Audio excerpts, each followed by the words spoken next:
computer. Perfect. And there we go. So now we know it's live. Okay, awesome. Okay. Well, then we should definitely start with introductions. Yeah. So that people can know. Did you want to go ahead first, Kelly? Yep, I'll go first. So my name is Kelly McClelland, and I am the program manager for our first response outreach program and special projects. So I essentially make sure that we reach out to, in a timely manner, as many victims and families as we can, reasonably accommodate with, a small staff. And then I also help with kind of everything else that's needed, website work and general support.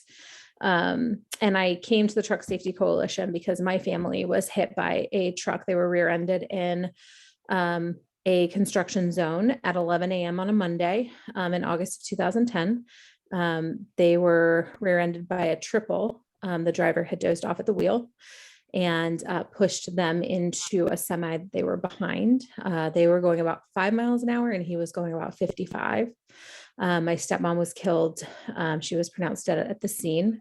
And my two brothers survived. The one is permanently disabled with a severe traumatic brain injury. And so I've been involved in some level with the Truck Saftey Coalition since 2010. And I came on board as a staff member in 2018. I had to think about that for a second. Zach?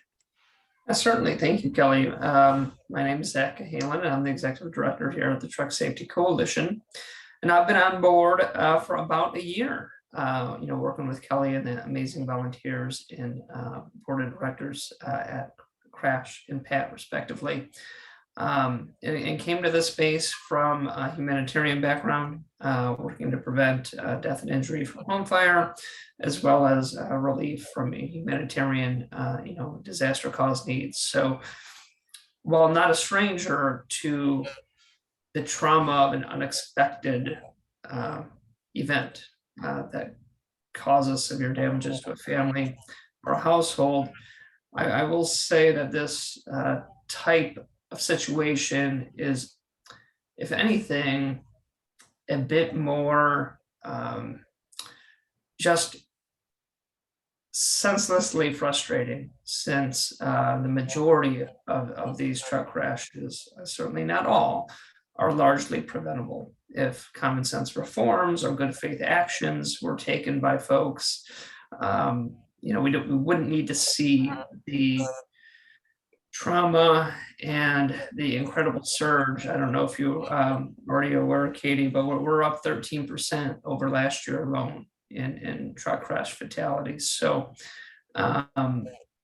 it's an incredible need, and it's a privilege to work with folks who are willing to share their stories to push for change. Well, and that's where I come in.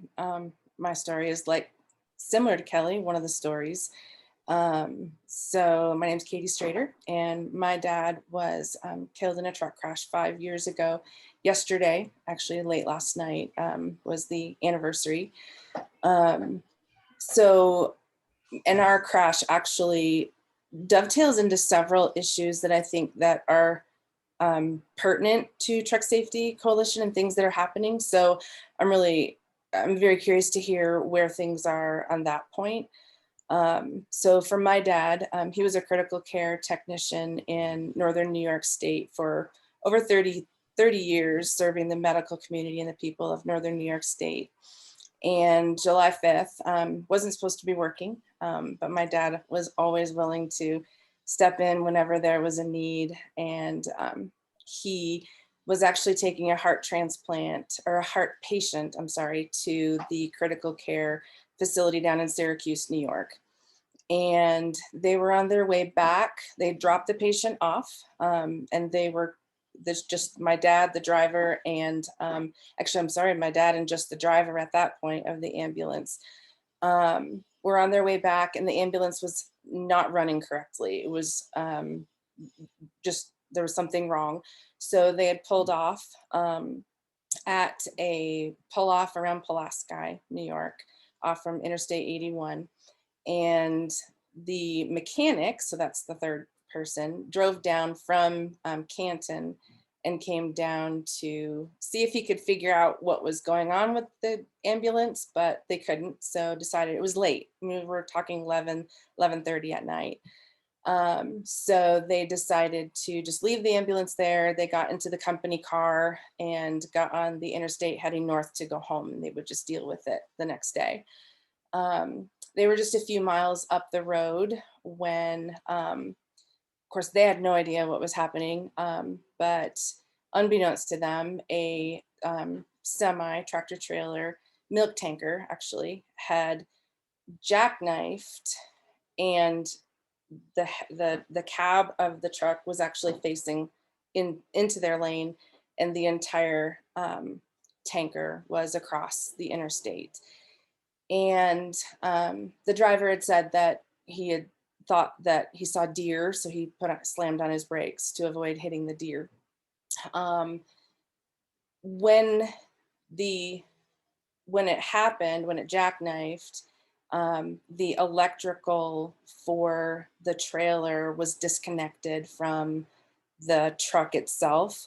So on a dark night with no other vehicles around, there was the total obstruction across the highway with no lights to even notify them that it was there. So my dad's vehicle passed completely under the tanker. All three of them were killed instantly. And then there was another vehicle driven by a doctor who was going home that night as well. And his vehicle was right behind theirs, and he also passed under the trailer and was killed instantly as well. So yeah, it's like that's the end, but yet it's not. So I found out today, I was actually talking to my mom because some of the things that had happened following, I'd never really kept close tabs on. And a lot of it, as you all know, it just drags on forever. So the driver was never charged. The trucking company was never held liable. They just had their insurance, made the payout, and that was the end of that.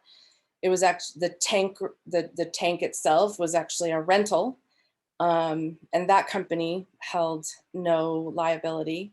The ultimate liability, and the only thing that did come from it, was the whip that connected the truck to the trailer was faulty and was poor manufacturing. So thankfully, that company was held liable, and they were forced to make changes to make that better. So underride is obviously the number one issue for us, because to me, they're still so simple. The Angel Wing, I know there's others. I mean, they look so simple and yet could save how many lives?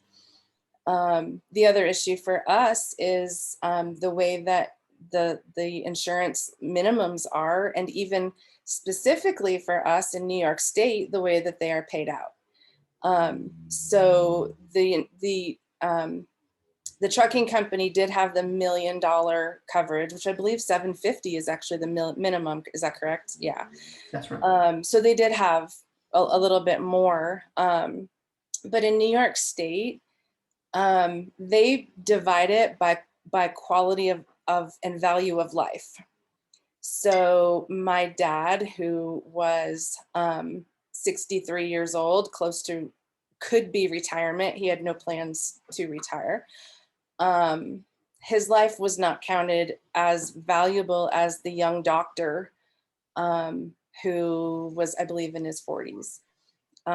So, and that's different from other states. Not every state is that way. In fact, where the actual, the manufacturing lawsuit ended up going through, they do have more of an equitable, number of people just divided out evenly.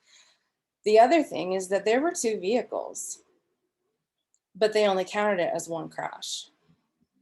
So all of it, there's just a lot of work that needs to be done on that.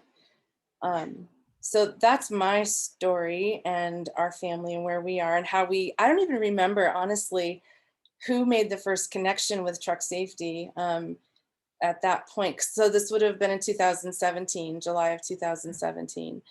And by just the way things fell into place, I know that the legislation was already being worked on and written.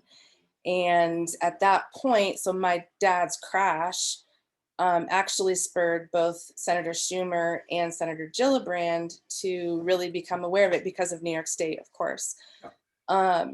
So I was honored to be able to go to DC in December of 2017 to be able to stand with Truck Saftey Coalition to introduce that bill from 2017, which had bipartisan support, because this is definitely not a bipartisan issue, or a partisan issue, sorry, but it never went anywhere. So I would love to hear, I know that there's a lot of really exciting and hopeful things happening. So I would love to hear where things are now. Sure. Well, thank you for sharing, Katie. It was powerful to hear your story, and also just to see you and meet you. Kelly's said a lot about you. So this is just great to be able to be with you. There is a lot happening with Underride.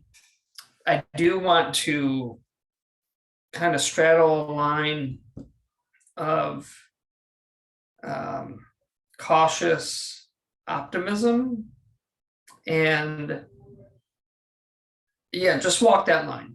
That as we will see is, I think, going to be needed to have a sobering mindset and orientation as we head into this. So elements of that Stop Underrides bill, not the entirety of that bill, made it into the title of the bipartisan infrastructure deal, officially known as the Infrastructure Investment and Jobs Act.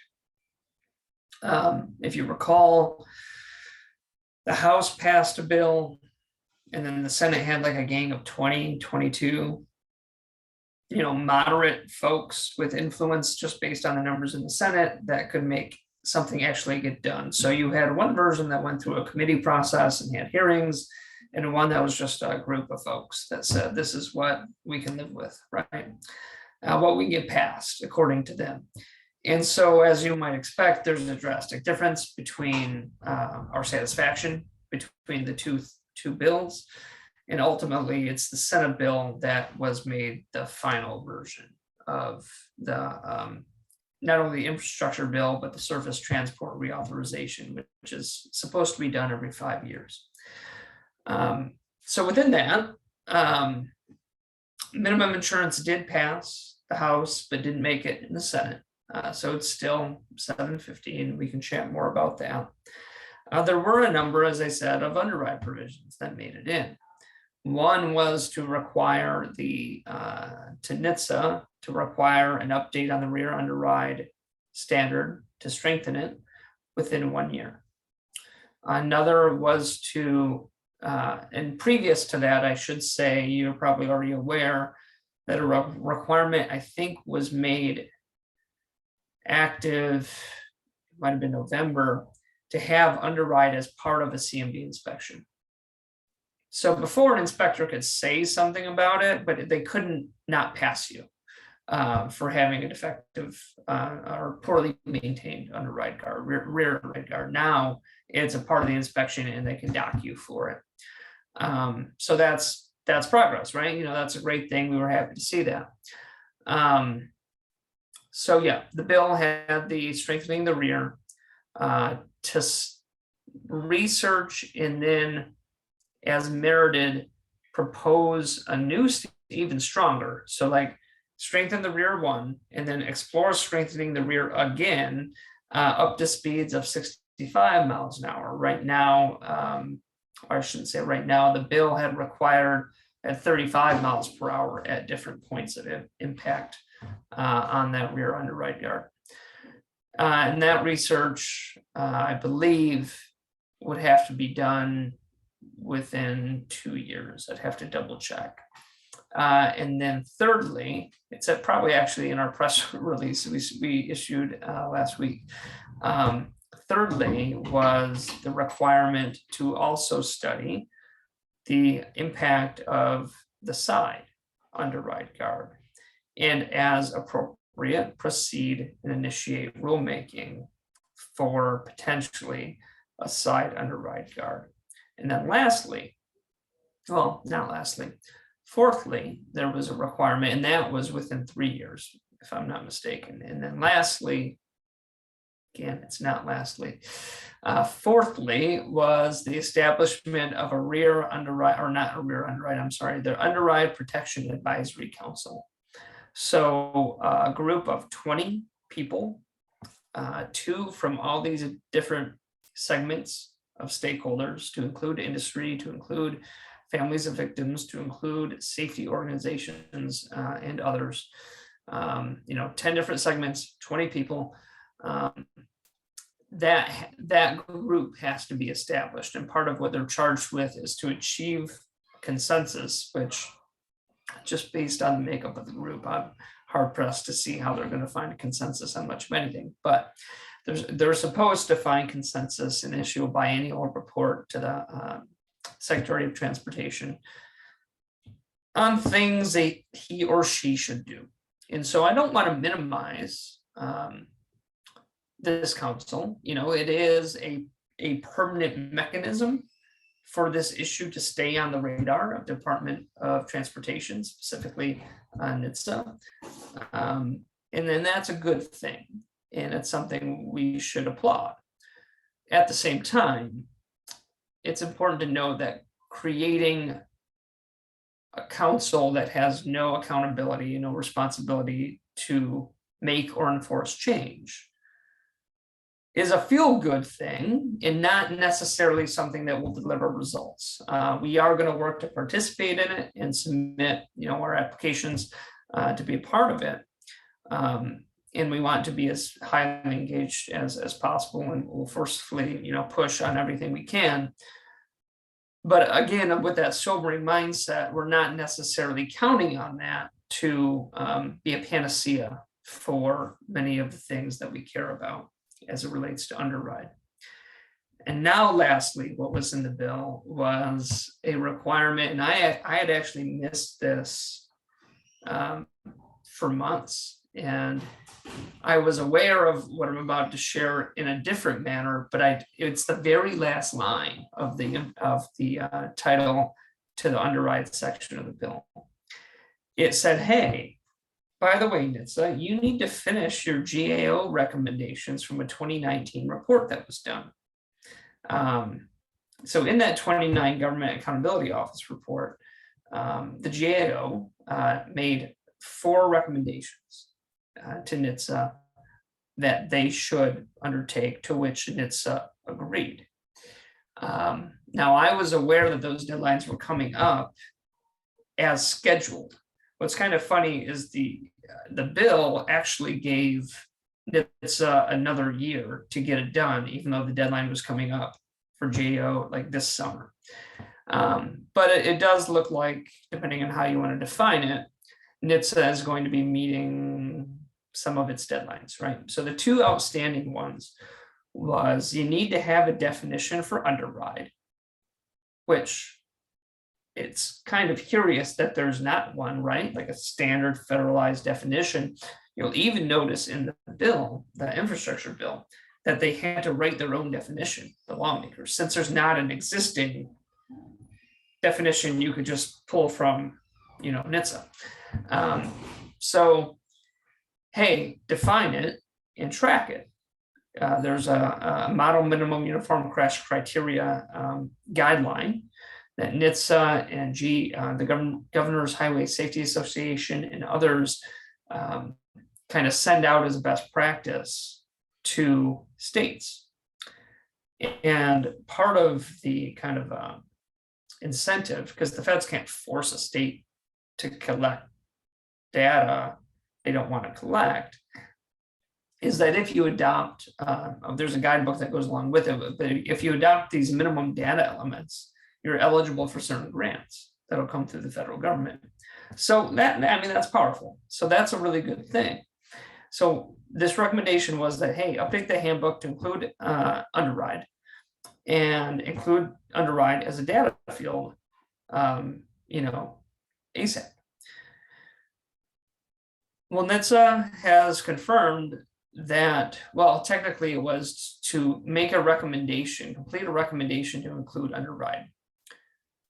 NHTSA doesn't unilaterally control the process by which the MUC, as it's called, gets updated. It's a stakeholder process. And so what they're kind of being held accountable for, or at least the way they're defining it, is that they made the recommendation for that to happen. And they did. The MUC was scheduled to be updated this year. It's normally updated every 4 to 5 years. So this was the time that it should be happening. Supposedly, because all the new infrastructure money and the new opportunities to, change how NHTSA like collects that data, and they want to update their database system. They want to do all this stuff. And so they paused the update of the MUC for another 2 years. This will come into play as we talk the rear underride standard here momentarily. So kind of they met that deadline. The new MUC should be ready in 2 years. Okay. Secondly, they were supposed to make, and you can tell how GAO thought about this. So that was supposed to happen, what, in May or September of this year. Secondly, what was supposed to happen is NHTSA is creating a brochure, a pamphlet, some sort of informational materials for states and locals that says, this is what an underride is. This is how you identify an underride. This is how you categorize it. It's, hey, now that this is kind of a thing for you to report on, you need to know what you're looking for. So that was required, I believe, to be done this May. And according to NHTSA, it's in final concurrence with, the government apparatus that has to approve, NHTSA branded documents. So it's not out for like dissemination yet. And we'll be told as soon as it is. But you can tell this was intended to accompany the update in the MUC. And right now it's just going to stand alone. So it'll be interesting, in my opinion, how much the state officials or local officials who may receive this care if it's not corresponding to anything that they are required. Now, states can vary, right? Some states can have more data elements than others based on their prerogative.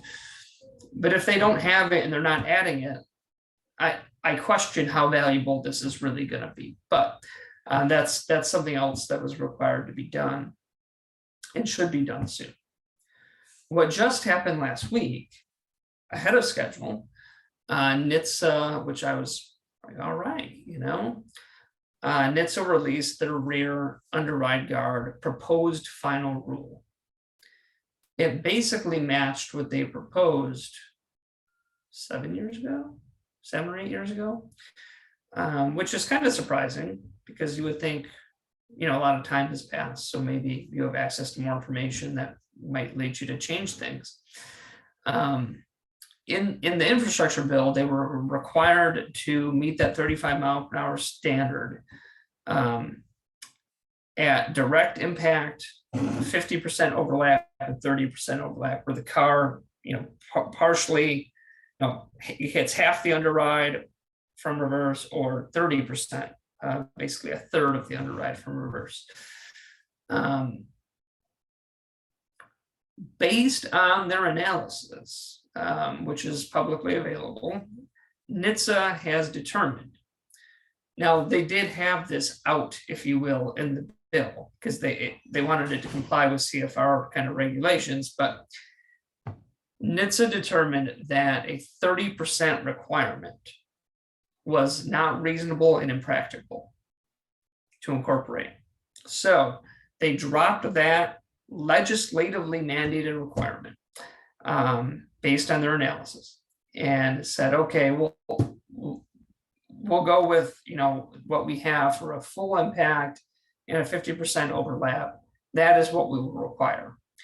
Again, to withstand 35 mile per hour impact, by our own analysis, 94% of trucks that this would apply to, so not single unit trucks either, your big rigs, already comply with this standard, by their best guess and estimation. So they're proposing a new minimum standard that's only going to affect a very small segment of the motor carrier industry. And again, by their estimation, they went on to say there are several, tough guard. I'm sure you're familiar with IIHS tough guard, rear underride guards, and they talk about those that exceed this proposed standard. But yet our proposed standard is too burdensome on motor carriers. For basically, this all falls, I said I'd come back to the data based on their analysis. Hey, we need to do a cost benefit analysis, but we don't have any data. So we'll use this study that U of M, did in like 2013 that involved some underride, looked at underride and make some extrapolations from it. And so that's what they're sitting on. And in our view, it drastically undercounts the incidence of rear underride crashes. And therefore, their numbers come out as such that, again, according, and their math is there, on average, a $500 rear underride guard that would meet the legislative requirements is too onerous over the lifetime of the vehicle based on the weight, the fuel cost, whatever. And it, it's very discouraging. We've got some ideas around kind of some next steps.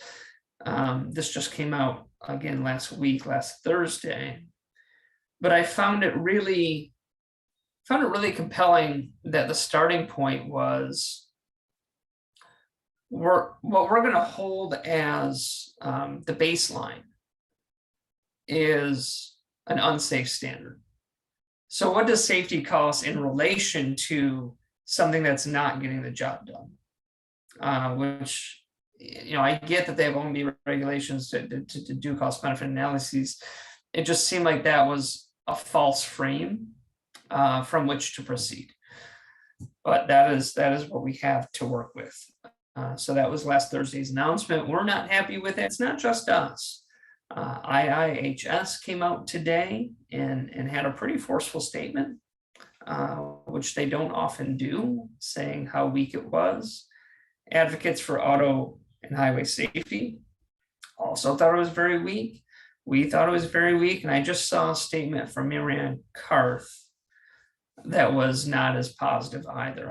I'm not sure what the initial statements were that she had made, but in this, I'll confirm, we ended up all talking, but we came to those conclusions separately, each organization. We were all reading it at the same time and then corresponding with each other. Like, this is pretty bad, right? Like, is there something we're missing? Is there something redeeming about this?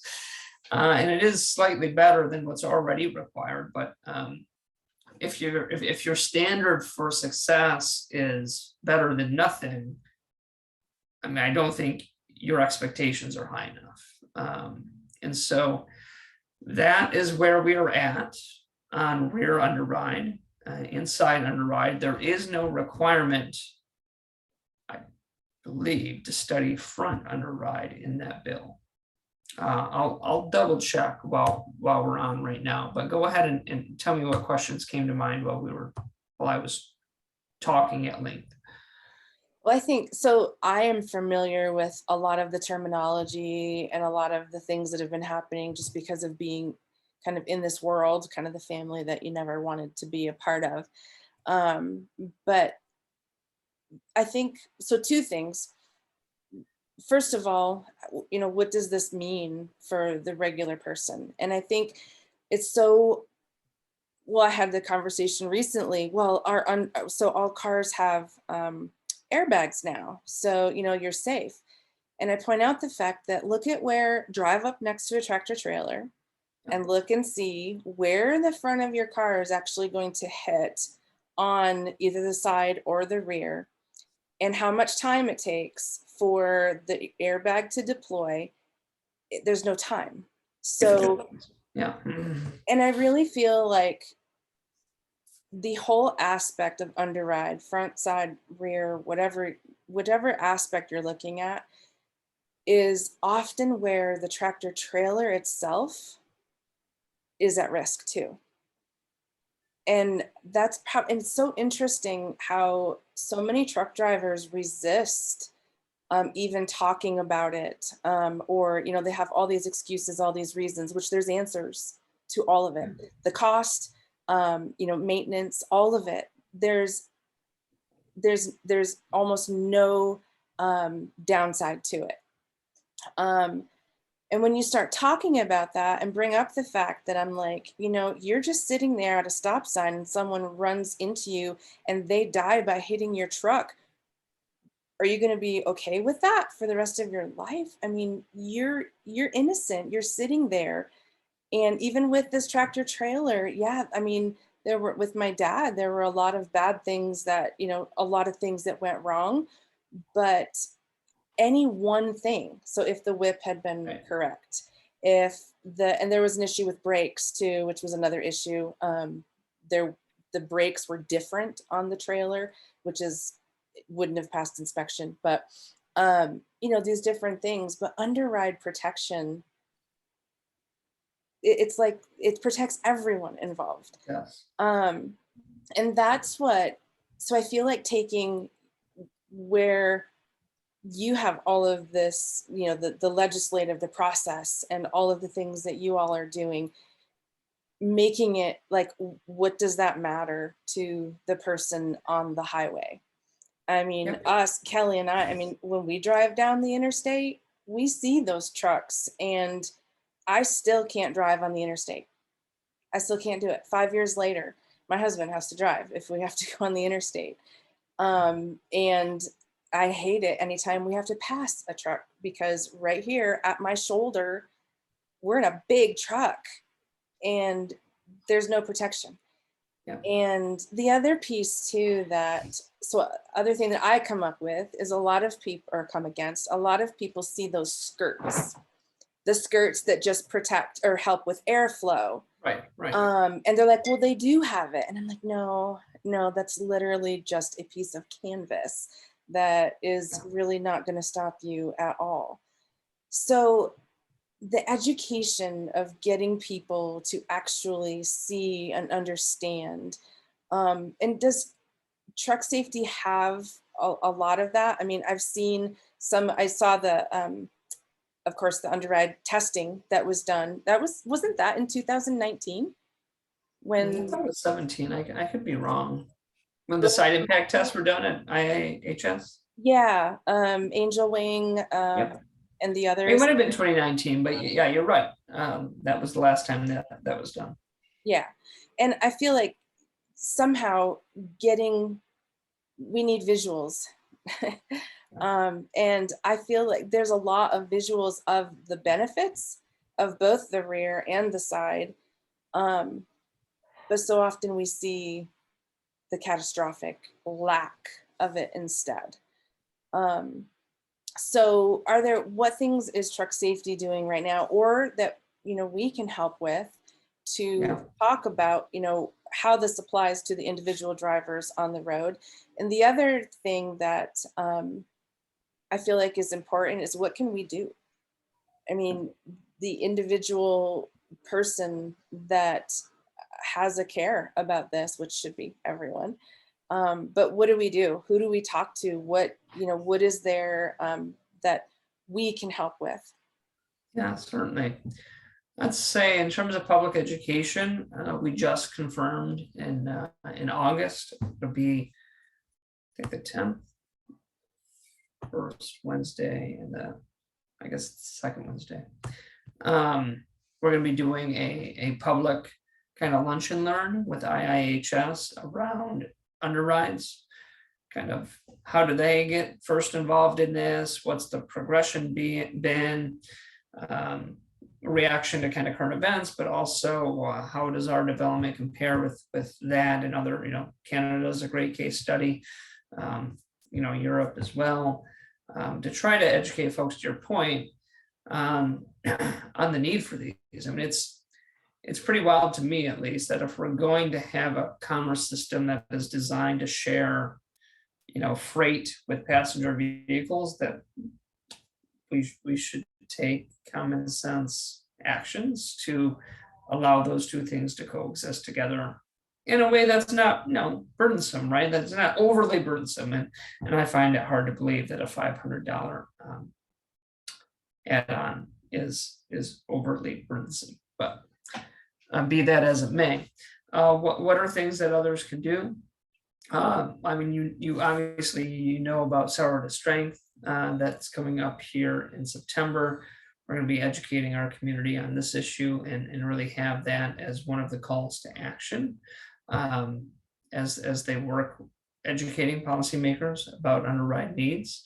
There is an opportunity. Now, I'm not sure how much I would promote this one actually at the moment. It's one that we are considering actively right now and leaning toward, but I don't know that from an individual perspective it makes as much sense. But we may end up filing a petition for reconsideration of the proposed final rule. But at the end of the day, I think when we see things like this happen, the best thing an individual can do is, contact their lawmakers at the federal level, because this is federal, interstate commerce we're talking here. Definitely, and specifically, even if they're not your lawmakers, you could reach out to the committee of interest, for example, in the House or Senate, in the ones that hold the government administration accountable, the Biden administration accountable for implementing the Infrastructure Investment and Jobs Act, to express displeasure with, for example, this most recent announcement from NHTSA on the rear underride. Secretary Buttigieg, Administrator Cliff, specifically NHTSA Administrator Cliff, those writing letters or emails to Jules would certainly be recommended. And so there's never nothing that someone can do. We're not just at the mercy. And I mean, really our job at the Truck Safety, one of our jobs at the Truck Safety Coalition, is not to be the face of the issue, right? It's unfair. It is unfair. It's unfair, but it is most effective and compelling when victims and families of those who have experienced severe injuries are the faces of the issue, are using their story, like you shared earlier, to promote change. I only say it's unfair because those folks have gone through enough. Why must they carry the burden for people to do what's right? That is not fair, but unfortunately, in our experience, that's the best way to capture people's minds and focus and imagination is when they're not exposed to something, right? Just like anything, really. I mean, why should I care? Why would it happen to me? And then once they can see the indiscriminate randomness by which that could easily have been them, been my son, my daughter, my father, my husband, that switch in orientation is what typically it takes to get someone to care, especially someone who has suffered this incident in their home state or in their home district. That is what becomes powerful and helps create some champions on the Hill, as you mentioned with Gillibrand. Unfortunately, there are a lot of unrelated deaths in urban areas as well, cyclists and pedestrians. think that's another reason that New York in particular, are passionate about this issue as well. But that would be my answer to that question is make noise and let people know you're not happy and to fulfill the mandate as required. At minimum, the bill only asked for, really at the end of the day, the only requirement for rulemaking was that 35-mile-per-hour standard.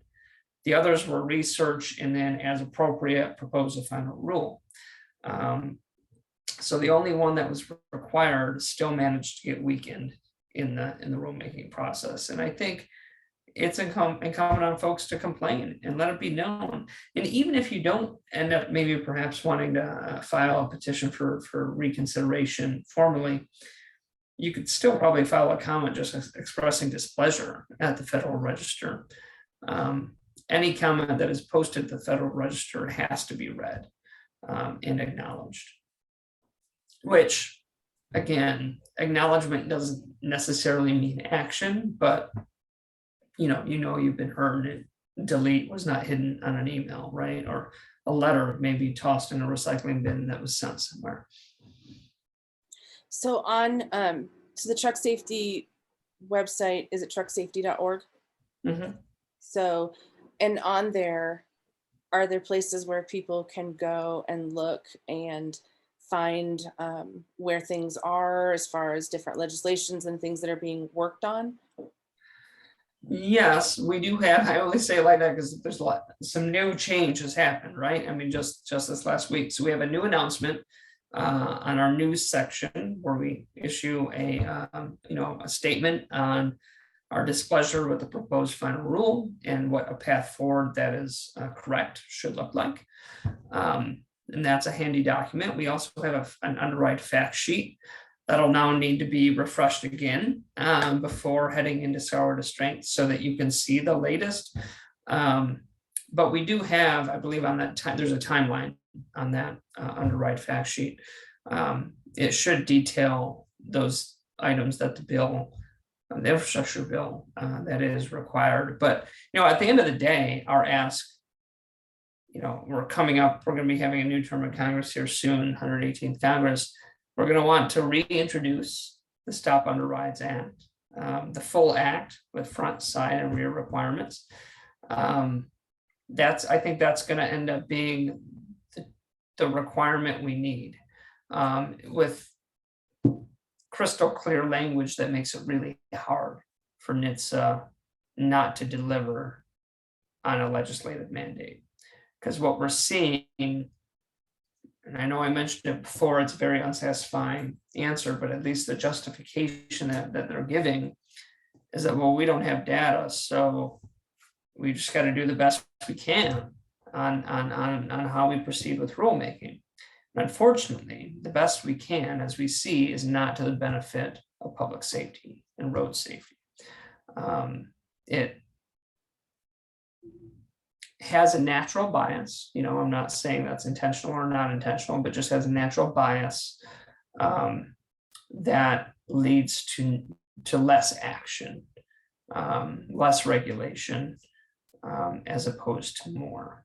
So I do think legislatively it's going to have to be the approach that is taken.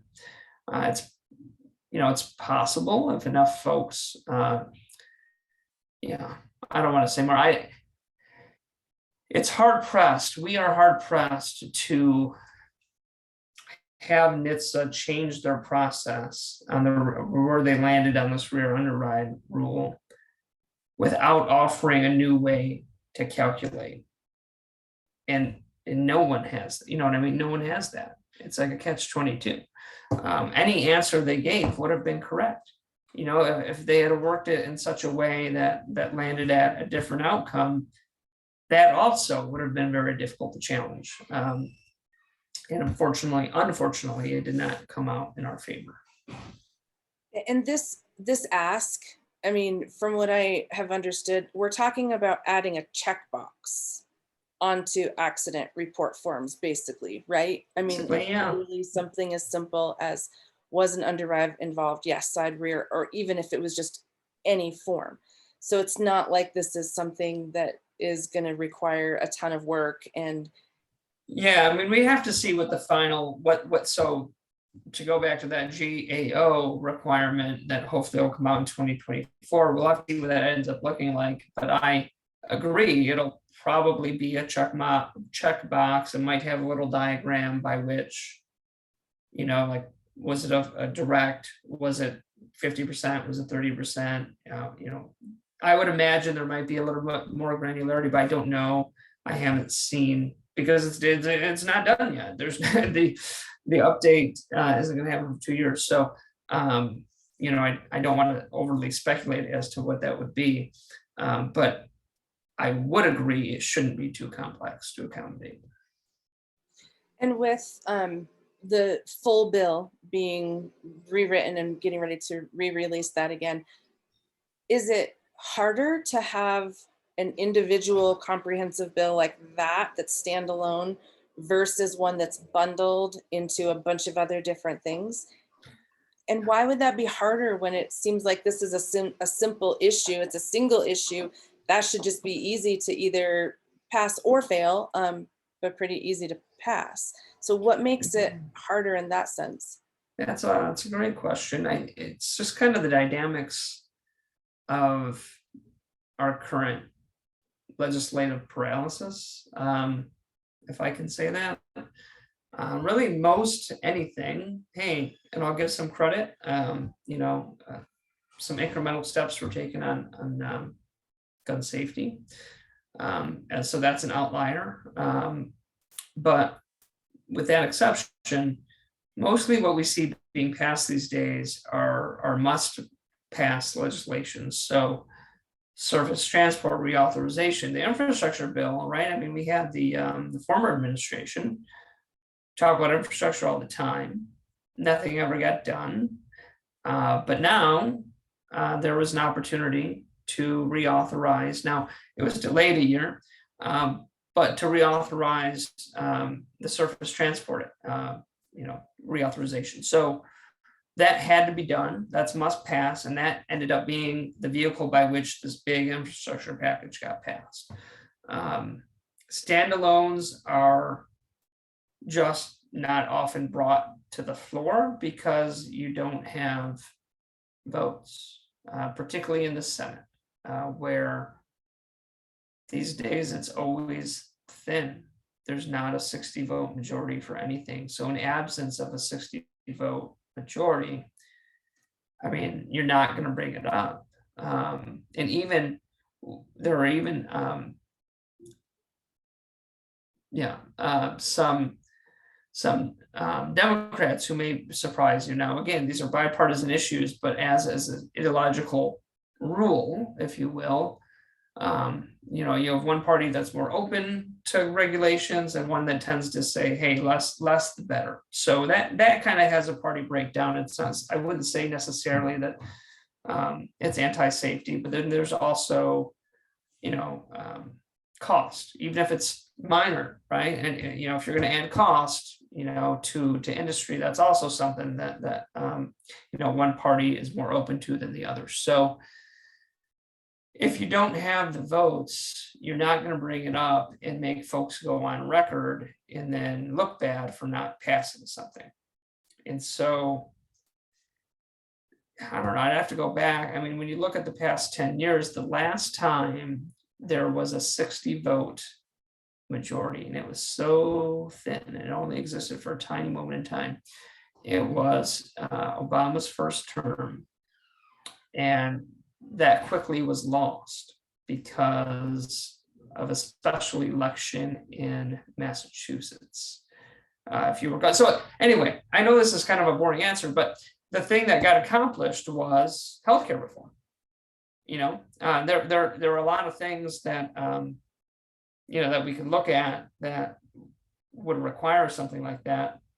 But outside of that, it's appropriations bills and it's other must-pass legislation, and it's really hard. And what you'll see is amendments try to be thrown on to other things that are small, that can try to push something. But we're in a tough spot because there are already, for example, when I talked about that bipartisan gang of senators that passed the infrastructure bill, there are folks who are a bit more moderate, who are slow to embrace a regulation or something, for example, something we haven't talked about, team trucking. There were one notable, but not just one, Democratic senator who was open to the idea of having 18 and 19-year-olds drive semis in interstate commerce and could not be persuaded otherwise. So, it's just tough. It's tough to get everyone to agree, which I'm not suggesting, I'm not trying to be fatalistic, which is why having victims and survivors share their stories early and often, and knowing their legislators can make such a difference. Because I do think, had that senator in question come across victims previously, he might have been slower to embrace that. Maybe not, but you never know. Well, it's so interesting the way that there's such a disconnect, and I don't know yet how I can help, or we can people can work together to cover that bridge between the legislative process and all of that and real life and driving down the highways. And because this isn't, and that was one of the things that was most appealing to me when Stop Run Rides was first brought up in 2017 was, it was totally bipartisan. Marco Rubio was on the Republican side, and of course Gillibrand on the Democratic, and it seemed like it was moving and people were actually like aware of the issue, because this is one of those ones that it's totally touches everyone and indiscriminate. I think that was the word that she used earlier. It's exactly true. So I think that's, as this starts to come forward, brainstorming and thinking of how to, cross that divide and working through that. I'm in Colorado now, very Democratic state, of course. Happen to be a conservative myself, but this is a no-brainer for me. Right. And I remember, so when I was in DC in 2017, speaking with many of the different representatives, I had the privilege of going around to different offices and meeting many. And so often the issue of legislation and regulations, of course, came up. But so many times, just by answering the questions, it was like, oh, so you've already thought of this and you've already figured out how we can work around this and make it work for the truckers, not make it be a burden on truckers or trucking companies, but actually have benefits. And maybe just conversations like this are the best thing, that just, we need to ask the questions. They're not easy questions and not everything has an answer, but if we don't have the answer, then let's find it and let's figure it out. Yeah, that's right. And I would say something, this is small, just about our current moment, but the supply chain supposed crisis, and there are strains on the supply chain. You definitely have members who don't want to be seen as doing anything to exacerbate anything supply chain wise, which would include anything that could potentially increase cost or make it so that there's less drivers or trucks available or more carriers entering the market, whatever. So that is an additional challenge. And I will say, Senator Hickenlooper is, at least his staff, gave me the impression that they are highly concerned about the supply chain crisis and don't want to touch anything with a 10-foot pole that looks like it would add any constraint to shipping. which was interesting to say the least. But again, I'm not the best messenger. I mean, I think what makes sense is, at Truck Safety, we're creating relationships with members, offices, so that, when our victims and survivors want to have a conversation, we can put them right in touch. Or when something urgent happens, in a particular committee, we can speak to that. We can help get a letter from you to, the senator's office, whatever. But again, whatever the case may be, and I know it's redundant, but it just comes back to maintaining that relationship, or at least having one with the staff and or the member in your home district or office, because the more they see it, the more they see the issue and the pain and the trauma and the effects that it causes, it's like anything. You see it once, and now you start to see it more. Now that headline about a truck crash that occurred in your state, that was a small byline on the paper when no one reads paper anymore, but whatever, on your inbox, now you might notice it. And oh yeah, that does happen more often than I thought, sort of a deal. Yeah, and it definitely does. And of course, interesting that Hickenlooper would have that perspective with the one that just happened here 2 years ago now. I was surprised. It was horrible. And then there was another one just last week, or within the last 2 weeks, that was right here. So, well, Zach, we have had a great chance to catch up and kind of find out where things are. I don't want to take up too much more of your time, but I definitely want to keep this conversation going. And every year, July is my month to really focus on things. I always want to continue more throughout the year, but life tends to derail me between For sure. all the different things we have going on. But yeah, I'm thankful for the time that you've taken to help me kind of find out where things are and what we can do. And I'm definitely going to be following and getting ready for the re-release of the Stop Underrides Act. And we'll be looking forward to that. Outstanding. And you should know, I mean, it's my pleasure to spend the time. Quite honestly, we exist. What is that? I was at Hickenlooper's website. We exist for the benefit of our community. You know what I mean? So whether it's Kelly, myself, or anyone else, interns, future staff members, we really do. The reason we exist is to serve our volunteers and kind of our, if you will, our constituents. We don't have a purpose apart from you all. So, it's my privilege to spend this time with you today. Invite you to be free, feel free. Of course, you are free to follow up and stay in touch, as often as you can. And I will say that Hickenlooper, I was just confirming it. He is on the CST, Commerce, Science, and Transportation Committee, which has jurisdiction over highway safety and transportation. So kind of the FMCSA aspect more so than the NHTSA aspect, but he's still someone who in theory, is supposed to be more well-informed than your average senator on issues of highway safety. So it's a good relationship to continue to develop. I want to add to that, anybody who wants to learn more or get involved is, I would say signing up for our newsletter.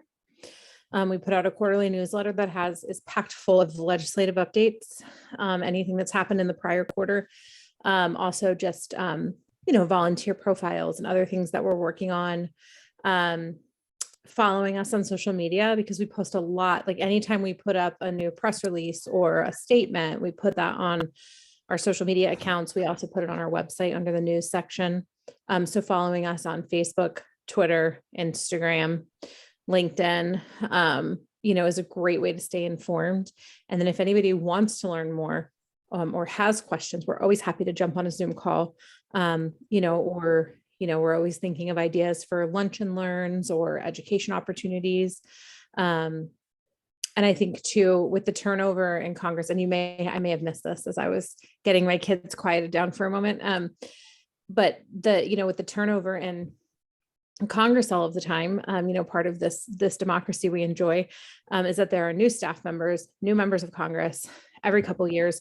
So set up a meeting once a quarter with your members' home office staff and bring this to their attention, because in meetings with staff and members of Congress, they often don't know about these things. And so, maybe there's a staffer there that you met with this time and they bring it to the attention of the member, but then, 6 months later, that staffer's gone.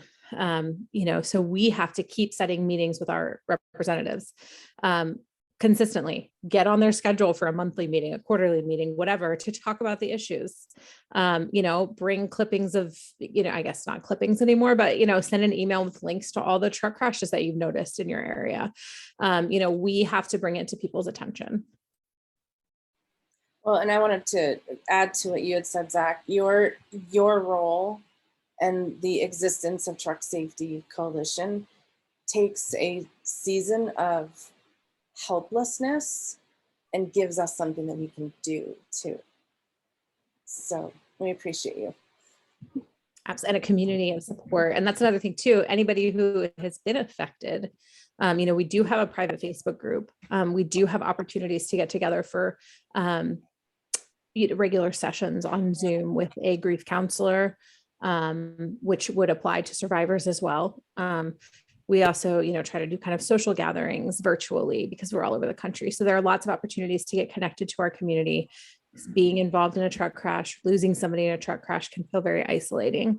And so finding that community of people who really get it can really, really provide support in that healing process. So, we are reachable by any means, Facebook, email, our website, whatever, just reach out to us and we're happy to do what we can to connect people with the support they might need.